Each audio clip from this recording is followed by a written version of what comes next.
Nunca olvidaré la noche en que me ofrecieron $500,000 por convertirme en otra persona. La cifra llegó envuelta en indiferencia, como quien lanza un billete al aire y espera que alguien lo recoja, por accidente. Augusto Sandoval lo dijo con la misma voz con la que firma contratos en Sin Prisa, sin culpa, asumiendo que el mundo entero se compone de objetos intercambiables. 500,000 por 3 meses, repitió, como si enumerara las piezas de un juego que ya había ganado. Te pido que lo seduzcas, que me traigas lo que necesita destruir a Damián. En sus ojos no buscaban mi reacción, buscaban la garantía de que yo haría lo que él pedía. Yo llevo 20 años aprendiendo a vestir historias. Soy asesora de imagen, arreglo rostros para que comuniquen poder, vulnerabilidad, hambre o indulgencia según convenga. Mi trabajo es construir el relato que otros tienen miedo o no saben mostrar. He cambiado sonrisas, peinados, posturas. He enseñado a gente a mentir sin tartamudear, pero nunca me habían pagado para intercambiar mi verdad por libertad. Nunca pensé que la libertad tendría precio. Pensé, tal vez ingenuamente, que era algo que se forja con decisiones, no con cheques. Pero la vida te empuja a hacer cuentas, la deuda que devora mis horas, la renta que se multiplica, la promesa de no depender nunca más de favores que humillan. Augusto no me ofrecía solo dinero, me ofrecía la posibilidad de desaparecer como dependiente. 3 meses. Valentina, cambias de nombre en Lo Seduces, traes el documento, o la fotografía, o lo que haga falta. Lo limpias y te vas con tu dinero. ¿Y tu silencio? Lo dijo como si me entregara un vestido. Yo escuché la trampa. Me pagaron para ser otra mujer. Y en el momento en que escuché la oferta, supe que iba a aceptar. No por lealtad a la ambición, sino por cansancio. Por ese cansancio que te apresa la garganta a las 3 de la mañana y te susurra que de alguna manera tienes que escapar del laberinto. Acepté porque alguien con mi habilidad puede transformarse sin perderse. O al menos, eso me repito cuando me miro al espejo antes de salir. Acepté porque también, a veces, el precio de la verdad es más alto que el de la mentira. Apenas se selló el trato con Krameta Morphosis. No fue solo un guardarropa nuevo, ni un corte de pelo. Fue un corte en la continuidad de mi vida. Me convertí en Valentina Reyes años menos. Acento apenas más ligero. Sonrisa calibrada para provocar curiosidad, sin entregar intimidad. Cambié siestas por clases de dicción. Cafés por sesiones de imagen corporal. Mañanas por caminar con tacones, que aprendían el ritmo de una mujer que no debía parecer demasiado accesible, ni demasiado distante. Hice una carpeta con datos falsos. Títulos: viajes a lugares que visitaría en sueños, un currículum de exposición social. Y la dejé sobre la mesa, como quien deja una máscara lista para la próxima función. La máscara es una segunda piel para quienes vivimos de la apariencia, pero hay una diferencia entre quien se maquilla para actuar y quien se maquilla para esconder un hueso roto. Yo lo sabía bien. A mi formación me enseñó a usar la seducción como herramienta, a trazar líneas entre mirar y tocar, a convertir una conversación en una filtración. Lo que no sabía era si, esta vez, la herramienta me utilizaría a mí. La galería era una caja de espejos, envuelta en terciopelo, en lámparas cálidas, obras que mordían la luz, murales que exigían silencio. Llegué con la seguridad que me compra un vestido caro, y con la frialdad de quien ha ensayado la risa perfecta. Me movía como quien sabe que cada paso será observado por ojos dispuestos a comprar un mito. Había gente que hablaba en términos de inversión artística, había gente que hablaba en términos de mercado. Entre ambos, el olor a perfume caro y al ónix del bar. Y él estaba allí, con la calma de quien no necesita demostrar nada a nadie. Damián Ortega no es un hombre que se agota en gestos, es quien habita un silencio, con la autoridad de un quejido bien afinado. Lo vi desde lejos, anchos hombros, la barba apenas marcada, una camisa que sugería desdén por el público, y una mirada que, por algún motivo, no buscaba lucro inmediato. Esperé a que viniera la presa, o, en mi caso, a que la presa se acercara sola. Él no se acercó, me dejó acercarme. La primera vez que cruzamos palabras, fue un intercambio corto, preciso, como un jaque a una dama. Me presentó su tarjeta, con un gesto que parecía casual. Y me habló de la exposición, con una frase que solo un observador privilegiado usaría. Las piezas están en diálogo, pero los verdaderos silencios están en los marcos en ley. Sonreí, con la medida adecuada, esa sonrisa que abre una conversación, sin entregar un secreto. Hablamos sobre la técnica, sobre el artista que fingía vulnerabilidad con la paleta, sobre cómo la riqueza decora tanto lo que falta, como lo que hay. Nada que un charlatán de salón no pudiera decir. Todo lo demás lo guardé. No noté que fue él quien me puso la trampa, hasta que fue demasiado tarde. Fue una sutileza, una pregunta por mi apellido real, una referencia a un evento en el que yo nunca había estado, como si hubiera leído mi agenda. Le pasé mi tarjeta, la de Valentina Reyes, y vi su pulgar detenerse sobre una esquina, que parecía más curiosa que profesional. Un pequeño gesto, sin importancia, pero los pequeños gestos son, a veces, los que desarman una estrategia. Esa noche, cuando regresé a mi departamento, encontré una fotografía deslizada por debajo de la puerta, en una imagen borrosa de la gala, mi rostro en medio del laberinto de espejos. Alguien me había seguido. Alguien me había tomado sin permiso. Era evidencia y anuncio. Yo sabía reconocer una maniobra de poder. Augusto sabía hacerlo mejor. Pero la foto no venía acompañada de una amenaza de parte de Sandoval. Venía con una nota. Nos conocemos. La nota no tenía firma. La letra era pequeña y precisa. Mis dedos la apretaron hasta enrojecer. La máscara chisporroteó por un instante, y vi, con claridad, que no sería un juego en el que yo escogiera las reglas. Alguien más manejaba piezas en el tablero. Me encontré, al día siguiente, con la invitación de Damián para una cena en Nor. Quiero terminar un diálogo que empezamos en la galería, dijo en el mensaje. No lo cité a él. No era necesario. Ir a esa cena significaba aceptar un movimiento que podía costarme todo, pero también era la única forma de descubrir. Sí, debajo de la pieza que tenía que arrancar, había algo que valiera la pena salvar. Antes de la cena repasé mis notas como si fueran plegarias. Hice lo que hago siempre. Transformé miedo en cuidado. Elegí un vestido que decía misterio, y no promesa. Un tono oscuro que se confundía con la penumbra. Me arreglé con precisión. Un labial que no exigiera conversación. Un perfume que bajara la guardia sin drogarla. Practiqué preguntas que abrieran brechas en vez de cerrarlas. Me pinté la frente con la certeza de que estaba lista para jugar. En Nor, todo parecía medido, como si el restaurante existiera solo para que personas pudientes se administraran el riesgo en pequeñas dosis. Mesas separadas. Iluminación que solo mostraba lo necesario. Música que enjabonaba la escena sin ahogarla. Él llegó sin prisa. La noche parecía plegarse a su ritmo. No dijo que había sido él quien dejó la foto. Su voz fue más complicada. Quería ver hasta dónde llegaría la verdad.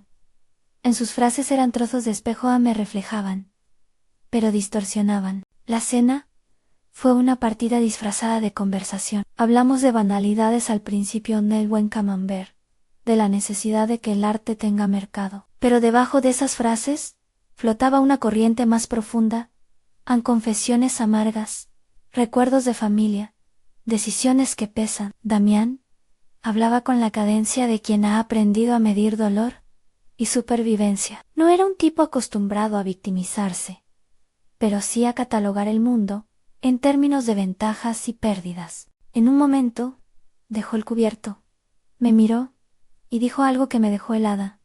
No me interesan las piezas que se colocan por miedo, me interesan las que se sostienen ante el fuego. No pidió una promesa. No necesitó. Había ahí una invitación a que yo mostrara algo que hasta entonces solo había compartido con espejos. Yo fui a esa cena con instrucciones en seducir. recabar, entregar. Pero él vino con su propio guión. Me contó de su infancia en una casa que parecía grande para esconder pobreza de orgullo, de un padre que negociaba sonrisas a cambio de silencios, de una mujer que lo dejó porque no supo cuidar su ambición. Sus palabras abrieron ventanas que yo no sabía que tenía. Los detalles no eran piedad, eran piezas que encajaban en la lógica de alguien que sabe cómo defenderse de la vanidad del mundo. Mientras hablaba, algo se quebró en mí que no esperaba. No era amor, al menos no al principio. Era una corriente tibia que me desarmaba en la forma más peligrosa. La empatía. Entender su dolor no era justificarlo, pero sí lo hacía humano. Y frente a un hombre humano, mis herramientas habituales parecían toscas. La revelación llegó cuando, con la calma de quien baja la guardia, para mostrar que no teme, Damián sostuvo mi mirada y dijo: sé quién es Valentina Cortés. Sé que ofreció Sandoval. Sé lo que te prometieron. No acusó, no gritó en su voz.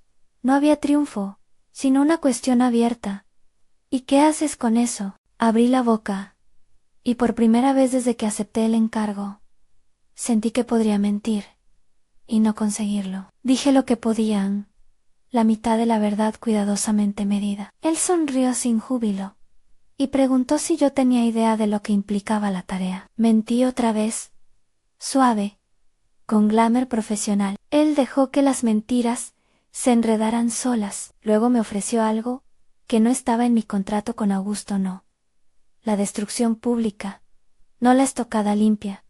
Sino una propuesta de complicidad distinta. Juguemos a las cartas descubiertas, dijo en 3 días. ¿Tú me regalas 3 días?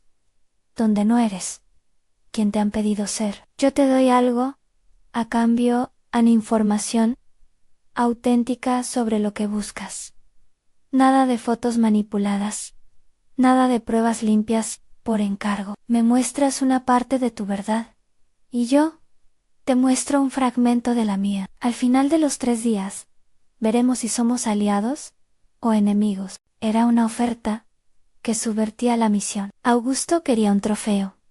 Damián ofrecía una tregua que olía a riesgo real. No era colaborar con la traición. Era una invitación a negociar un terreno donde la verdad no fuera solo mercancía. Mi primera reacción fue la ira.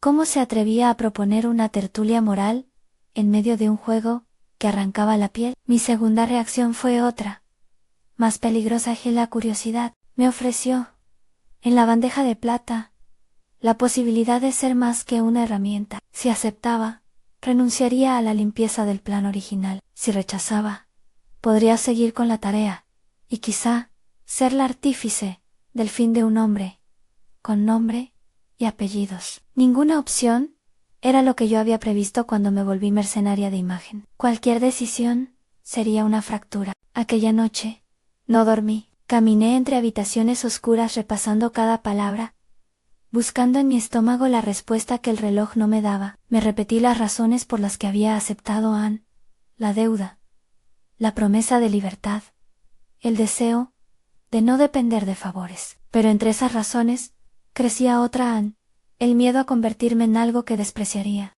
Quería cerrar esa puerta en mi vida, aceptar que mi talento sirviera para destruir, aunque fuera por dinero, que prometía libertad. O prefería jugar con fuego, aceptar la proposición de Damián y arriesgarme a perder todo, incluyéndome. Al amanecer, con la ciudad todavía sosteniendo su respiración, fui a recorrer mis cosas. Saqué de la caja la tarjeta que Augusto me había dado. La miré hasta que las letras se disolvieran. Pensé en él, en su voz de contrato, en su manera de concebir el mundo como un tablero en el que alguien debe perder. Pensé en Damián, en su calma, que no era pasividad, sino estrategia. Pensé en mí, en la persona que existía antes de cualquier chequera, antes del nombre nuevo, antes de que las máscaras se hicieran cómodas. No puedo decir que tomé la decisión con heroísmo. No fue una epifanía cinematográfica,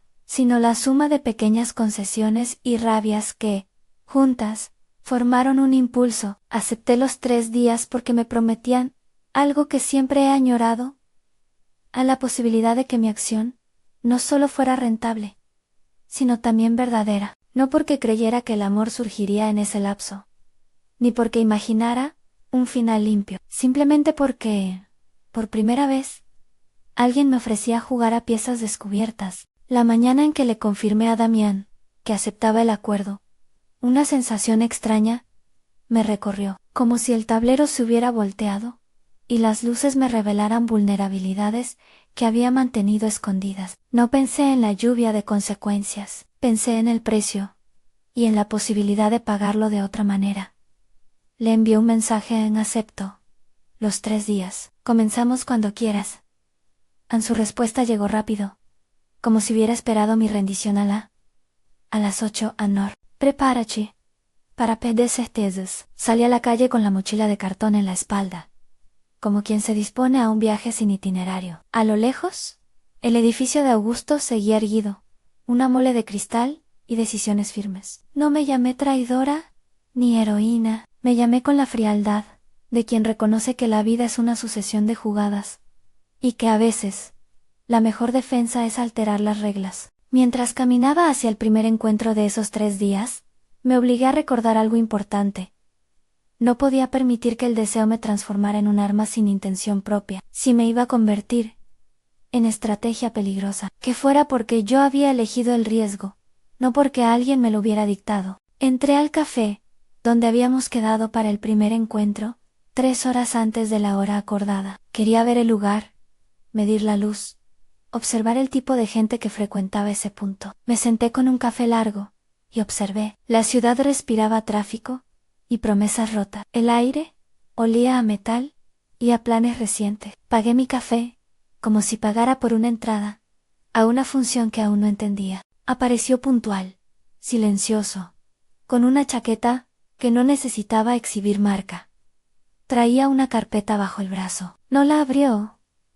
No hizo falta. Su presencia era suficiente para que las palabras se replantearan. Me miró como quien reconoce a un oponente digno, y me preguntó, sin rodeos, si había traído algo de verdad. Yo abrí la bolsa y saqué una fotografía, no la que le había dejado por debajo de la puerta, sino una de mi propia vida, privada, inadvertida. El acto fue una apuesta a mostrar una grieta para que él muestre la suya. Durante la primera de esas charlas, la conversación no fue solo intercambio de información, fue una danza de pruebas y reciprocidades. Me contó, sin mostrar demasiado, fragmentos que yo podría verificar o no. En vez de usar mi vulnerabilidad para chantajear, dejó que fuera la moneda de cambio por su sinceridad. Deliberadamente, me devolvió la jugada. Me preguntó por mis padres, por lo que había perdido y por lo que temía perder. Le respondí con la verdad parcial,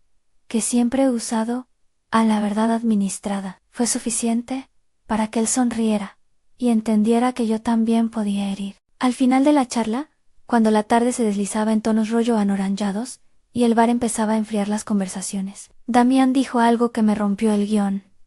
No busco venganza teatral. Busco que el tablero tenga reglas. Si Augusto te ofreció $500,000 para que sea su arma, es porque el sistema no falla. Necesita reparadores.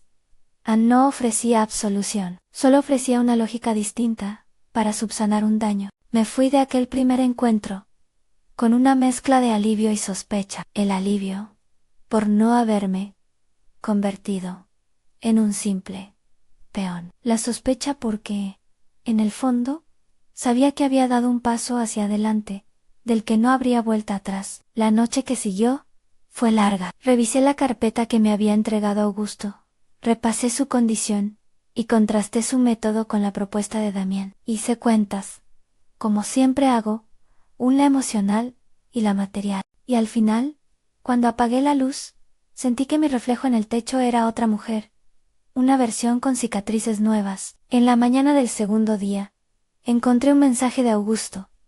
¿Ya empezaste? Sus palabras no buscaban respuesta honesta, buscaban obediencia. Le contesté con la neutralidad que había aprendido, con el tiempo, en proceso.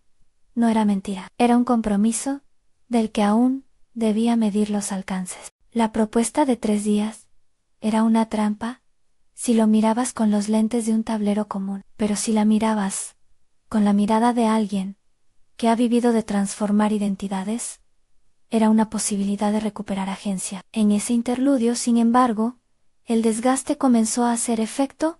El vivir a la intemperie entre dos verdades es una empresa que consume. Cada gesto, cada sonrisa, era calibrado, cada palabra, una pieza, y en la medida en que jugaba, sentía que mi propia historia se disolvía entre las versiones que pronunciaba. A la noche, antes de nuestro segundo encuentro, me detuve frente a un espejo y dije mi nombre en voz alta: Valentina Cortés.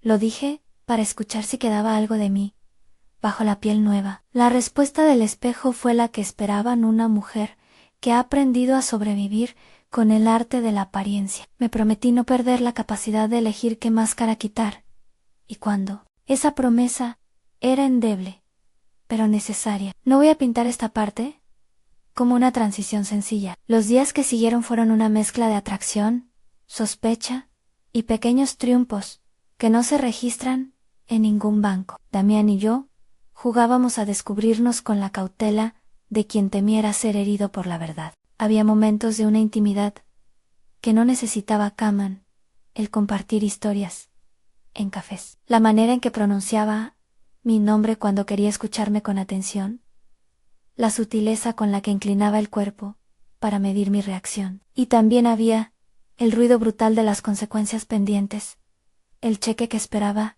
a cambio de mi silencio, los ojos de Augusto, calculando pérdidas, la posibilidad de que cualquiera de nuestras movidas fuera descubierta. Todo se concentró en una noche en la que por primera vez desde que acepté el encargo, sentí que podría abandonar la máscara, no porque fuera parte de un plan, sino porque quería. Estábamos en un balcón, con vista a la ciudad. Las luces eran un tablero invertido.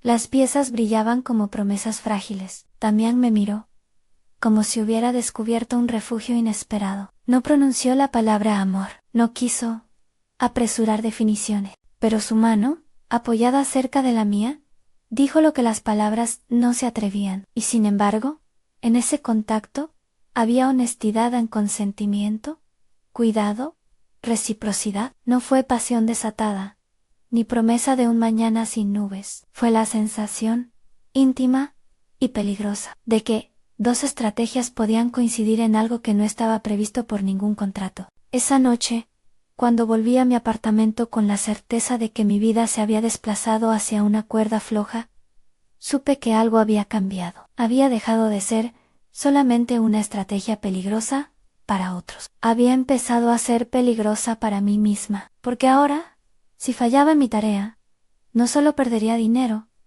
perdería la posibilidad de algo auténtico que, desde el inicio del plan, pensé que no merecía. La mañana siguiente, me encontró con una carpeta que no abrí. Dentro estaban los documentos que Augusto quería: nombres, fechas, lugares que yo podría explotar. No los abrí, porque en el fondo, necesitaba probar que había elegido. Me vestí con la ropa de mi antigua vida, y salí, sin mirar atrás, como quien se dispone a jugar la segunda jugada. Había una línea que no quería cruzar, la línea entre hacer lo que me pedían y vender mi alma por un descanso financiero. Esa línea se había vuelto mi nueva brújula. A las 8 en punto, en el lugar convenido, lo esperé. No traje la carpeta de Augusto. Llevaba, en cambio, una libreta con cosas que quería recordar, momentos de mi madre, la receta de una sopa que me curó de una fiebre, una palabra que mi abuela decía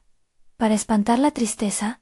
No eran pruebas, eran anclas. Cuando él llegó, su mirada fue otra, no la de quien contempla un proyecto, sino la de quien evalúa la posibilidad de una alianza genuina. Abrió su carpeta, y por primera vez, me ofreció una verdad sin pedir nada a cambio. Me mostró una tarjeta no con documentos, sino con una dirección y un nombre que no me esperaba. Era la pista de algo que podría cambiar la lógica de por qué él se movía así contra Augusto.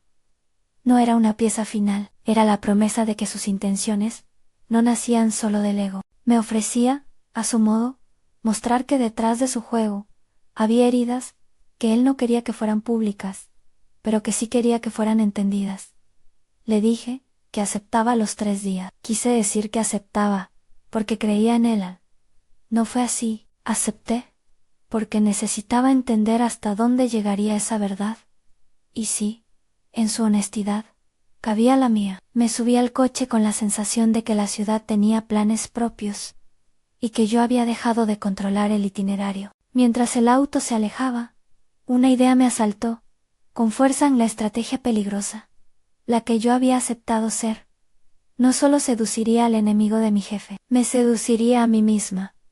Y eso era quizás lo más inquietante de todo. La línea entre la traición y la salvación se había vuelto difusa, y en esa difuminación habitaba la promesa menos y el riesgo de que al final de esos 3 días podría no reconocer a la mujer que saldría del tablero. Si esta historia te atrapa, y quieres más relatos como este, suscríbete, y vuelve cuando quieras perderte en otros tableros. Los 3 días prometidos se estiraron como un acorde que negaba resolverse. Cada encuentro fue una jugada, y al mismo tiempo, un desarme. No hubo un solo acto grandilocuente.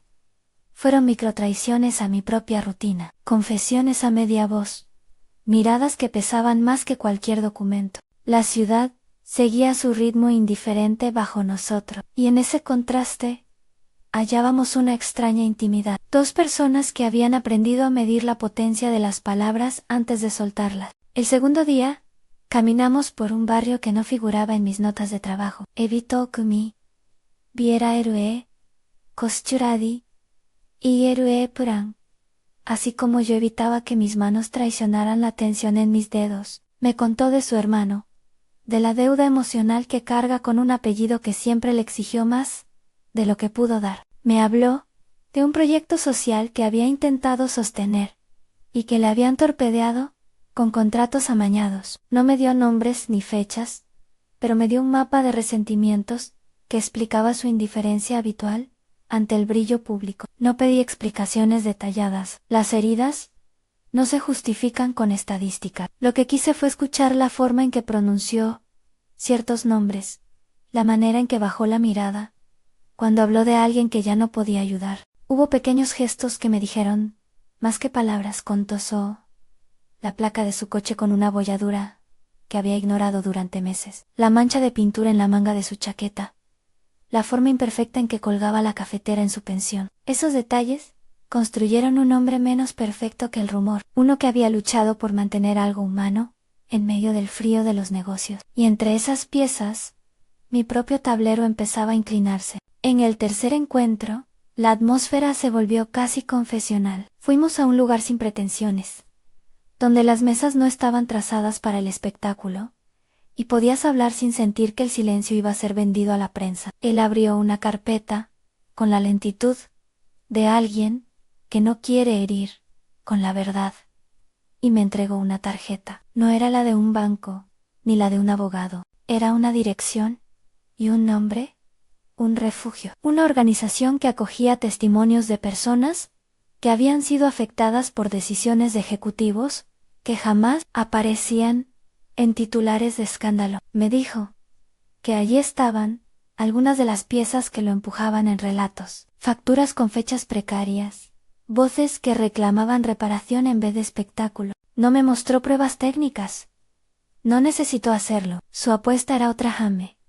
Ofrecía lealtad a su lógica. Si yo aceptaba sincerarme, me correspondería con la verdad que él tenía, sin pulir ni teatralizar. Fue una propuesta peligrosa, porque pedía renuncias en renunciar al beneficio fácil, renunciar a la tranquilidad que te da un cheque que limpia tu pasado. Le pregunté si eso no era apenas otra forma de manipulación, y él sonrió esa sonrisa que no presume haber ganado nunca y dijo, tal vez sea manipulación, pero prefiero manipular para construir que para destruir. En esos 3 días, la seducción dejó de ser arma y se transformó en instrumento de conocimiento. Aprendí cómo ocupaba el espacio de otra persona, la que yo había sido, la que recolectaba secretos como perlas ajenas, y cada vez que me acercaba a él, al principio, por estrategia, y luego por otra cosa que no sabía nombrar. Sentía que la máscara se aflojaba. Había un riesgo real en si me enamoraba. Perdería la lógica del peón calculado. Si no lo hacía, perdería la oportunidad de que la verdad doliera y sanara. La noche antes del encuentro con Augusto, todo se volvió más nítido. Damián y yo planeamos, sin mapas ilegales ni instrucciones prácticas, la única salida que podía protegernos, sin transformar la verdad en arma de venganza gratuita, al confrontarlo en público, con la prensa a distancia y con la posibilidad de que un tercero registre la escena. No fue un plan de ambiciones judiciales, fue una jugada de exposición y reputación, destinada a forzar una reacción que dejara pocos nichos para la mentira. Le dije a Damián que yo no quería convertirme en testigo anónimo, ni en cómplice silenciosa de una caída irreflexiva. Él asintió, y me ofreció la alternativa más humana que pudo imaginar. Mostremos lo que no se puede ocultar fácilmente. Que el ruido obligue a alguien a responder. Si Augusto quiere respuestas, que las de donde el mundo pueda verla. Llegó el día de la confrontación. ¿Cómo llega siempre la parte más difícil de un juego?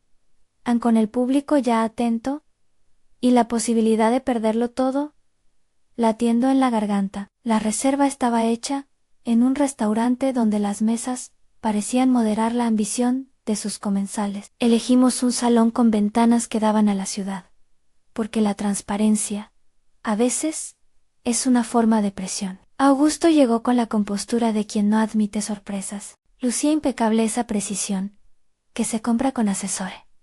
Si su mirada buscó la mía, como un juez que espera sumisión. Me senté con la espalda recta, con la carpeta vacía que aún no había abierto, y esperé. Damián no necesitó hacer grandes discursos. Sacó de su maletín un dossier de testimonios, cartas y facturas, que hablaban más de patrones que de hechos aislados. Habló con la calma de quien ha curado su propia furia, exponiendo el daño y sus consecuencias humanas. No hubo técnica forense ni detallitos operativos. Lo que puso sobre la mesa fue suficiente para que cualquier espectador empezara a ver una narrativa que hasta entonces había quedado en sombras. Contratos con cláusulas leoninas, despidos en masa que no tenían explicación más allá de una ecuación de costos, proyectos anulados por conveniencias financieras. No lo narró como condena, lo narró como llamada de atención. Augusto respiró una vez, como quien mide la respuesta. Le ofreció a Damián una sonrisa que pretendía ser magnánima, y que sonó, en el ambiente denso del restaurante, a amenaza contenida. Si esto es un montaje, se pagarán consecuencias, dijo con esa voz que ya había usado para comprar voluntades. Damián le replicó con tranquilidad: no buscamos espectáculo, buscamos que lo que está mal tenga quien lo nombre. Si es injusto, lo corregimos. Si es ilegal, que la ley lo determine. Si no, que se diga, y se cierra la herida. La escena se volvió pública, lo suficiente para que los que cenaban al lado empezaran a escuchar, sin interrumpir. Hubo murmullos cuando se mencionaron nombres. Hubo gente que empezó a sacar sus móviles. Augusto intentó cerrar el tema con una oferta en un fondo de compensación anónimo, una promesa que conservaba su poder intacto. Damián, con una firmeza que yo no le había visto exhibir antes, rechazó el gesto. No se trata de parches, dijo, se trata de regla. No voy a mentir, en ese instante sentí el vértigo, no porque temiera por mi seguridad física, sino porque, por primera vez desde que acepté ser otra, el tablero exigía que yo declarara algo que no fuera una pieza fría. Podía seguir siendo la seductora calculada y entregar la carpeta vacía a Augusto. Podía volver a la vida de antes, con los bolsillos llenos y la conciencia comprimida. Pero algo, quizás la suma de los 3 días, o la forma en que él había mostrado su vulnerabilidad, me detuvo. Me puse de pie y hablé. No fue una grandilocuencia. No hice acusaciones. Hice una decisión pública. Le dije a Augusto que no trabajaría más para alguien que compraba lealtades con cifras tan altas, que la ética de mi oficio no se bautizaba con cheques, y que prefería asumir las consecuencias de mi independencia. No hablaba como mártir, sino como quien había decidido recuperar la facultad de elegir. Mi voz sonó extraña por mi propia formalidad, pero en la sonoridad misma había una libertad que desconocía. Augusto me miró con esa mezcla de asombro y cólera que delata a quien calcula pérdidas. En su rostro pasó la idea de que había sido traicionado por una pieza que él creía manejable. La reacción de Augusto fue, previsiblemente, una negociación fría, an ofertas, insinuaciones de daño reputacional, promesas de compensación mayor si aceptaba sus condiciones ahora, fuera del escrutinio público.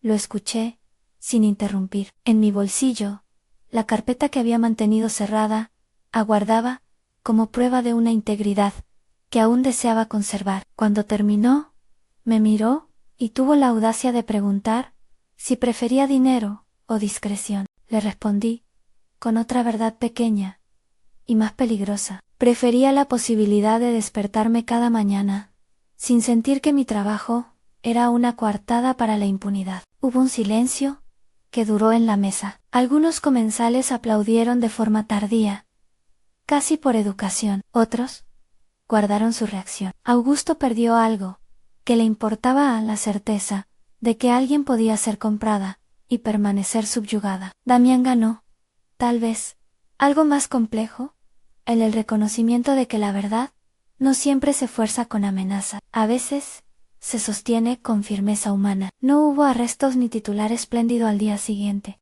Hubo, en cambio, una investigación que se abrió a partir de denuncias y un rumor creciente que convirtió a Augusto en una figura bajo lupa. El periodismo, esa bestia voraz y a la vez moralizadora, empezó a olfatear sangre, no para devorarla sin proceso, sino para exigir que se nombraran hechos. No puedo escribir un epílogo legal, porque no me corresponde. Puedo decir, con franqueza, que hubo consecuencias, y que la calma de Augusto se resquebrajó. Después de la cena, me quedé con Damián en un banco de esquina, con las luces de la ciudad dibujando mapas que ya no entendíamos por completo. Él tomó mi mano con una naturalidad que no era juego. La tocaron dos cosas. La primera, la certeza de que habíamos cambiado algo. La segunda, la fragilidad de un vínculo que nacía en terreno, arrancado de su contrato original. Tomaste una decisión, dijo sin reproche. Te arriesgaste a ser más que una pieza, ¿no? Fue juramento. Fue constatación. Los días que siguieron fueron de ajuste. Augusto intentó recuperar control con llamadas, con correos que pretendían explicaciones, y con promesas que intentaban poner precio a mi silencio.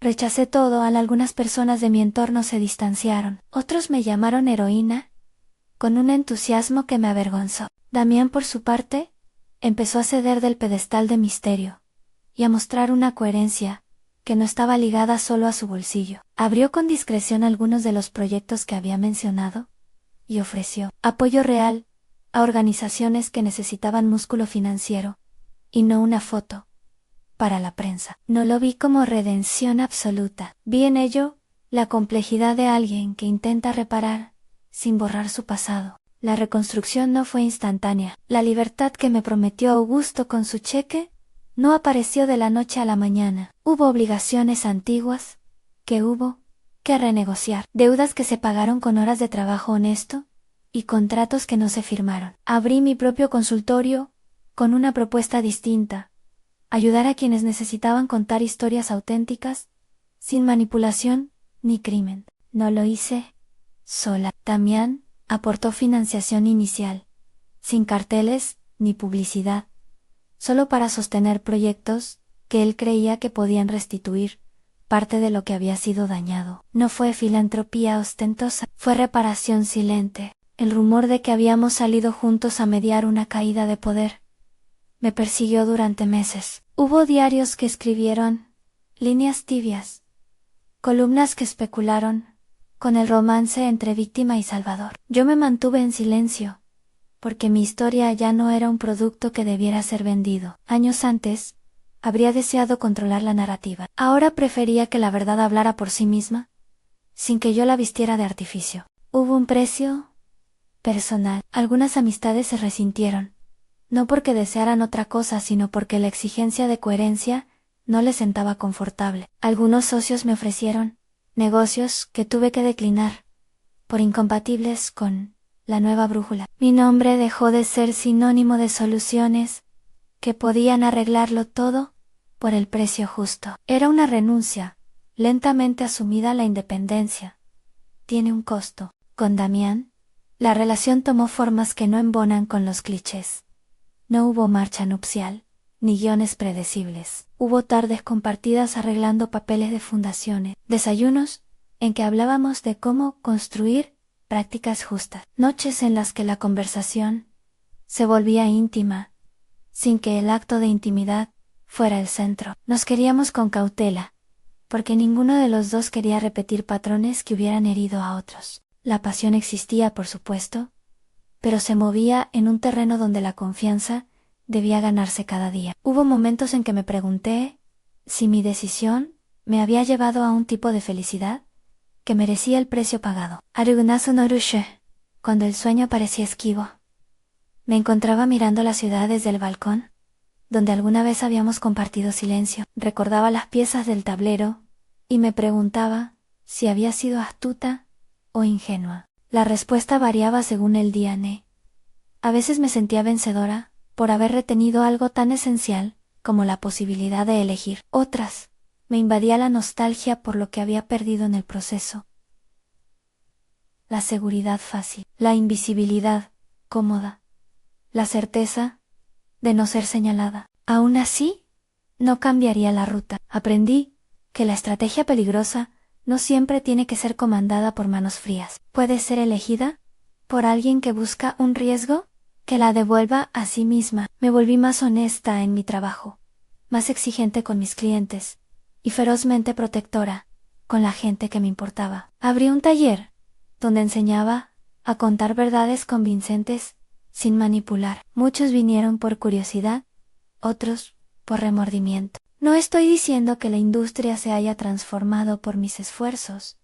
Simplemente digo que mi pequeña órbita cambió. Damián también pagó un costo. Perdió contratos por haber dejado al descubierto tramas que otros preferían ocultar. Perdió aliados de junta directiva que valoraban más la rentabilidad que la reparación. Ganó, a cambio, la posibilidad de dormir sin que la conciencia le hiciera la cama. Sus gestos filantrópicos no borran lo anterior, pero sí muestran la posibilidad de revertir parte del daño. Entre nosotros hubo sesiones de preguntas difíciles.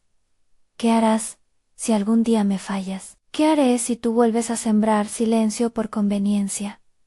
Esas conversaciones no novelizan ni destruyen, nos mantenían vigilantes. La ciudad continuó, indiferente, con sus luces y sus contratos. Yo aprendí a mirarla desde la ventaja que da no depender de la mirada de alguien.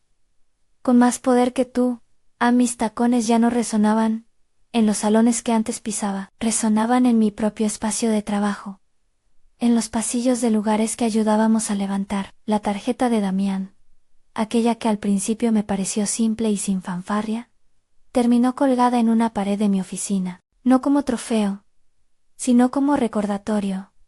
A las piezas más valiosas son las que te desafían a ser mejor. No quiero idealizar el final. La ambigüedad es parte de todo esto.